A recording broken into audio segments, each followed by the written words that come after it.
যুবদলের সবাই আমাকে মাথায় বুকে মাজায় মারতে মারতে আমার শুয়াই ফেলে টাইনা আমাকে নিয়ে যায় নদীর পারে খালের পারে নিয়ে একেবারে মাইরা খালে ফেলাই দেয়। বলেন তো কি হয়েছে? আমি সাংবাদিক জামাল উদ্দিন, দৈনিক গণবার্তা।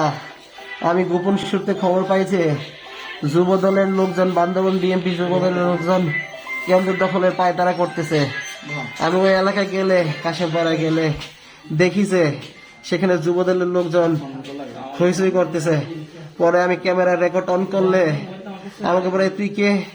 আমি বলি আমি সাংবাদিক বলার পরে যুব দলের আরিফ আমার কলার টাইনা ধরে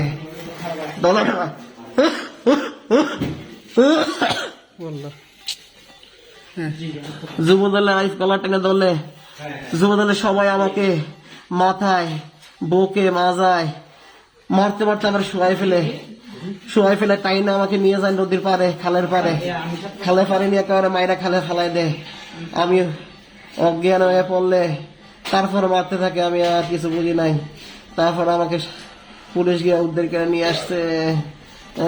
আমি বিচার চাই। আমি সাংবাদিক হওয়ার পরে বলতেছে ওরা সাংবাদিক মাইরাল্লাহ বলতেছে ওইখানে মিরর নিয়ে যায় সাংবাদিক ছিল, আরো সাংবাদিক ছিল, সবাই যারা সাংবাদিক বলছে সবাই মারছে। প্রবাসীদের জন্য নির্মাণ হচ্ছে দেশের প্রথম স্মার্ট সিটি, যেখানে থাকছে স্কুল, মসজিদ, হাসপাতাল, সুইমিং পুল, হেলিপ্যাড, পাঠাগার, জিম, সুপারমার্কেট, শিশু পার্ক সহ সকল নাগরিক সুবিধা। মাত্র 30 লাখ টাকা বিনিয়োগে মিলছে আকর্ষণীয় ফ্ল্যাট। প্লাটিনাম ইনভেস্টরদের জন্য ঢাকা বিমানবন্দরে ভিআইপি প্রোটোকল সুবিধা।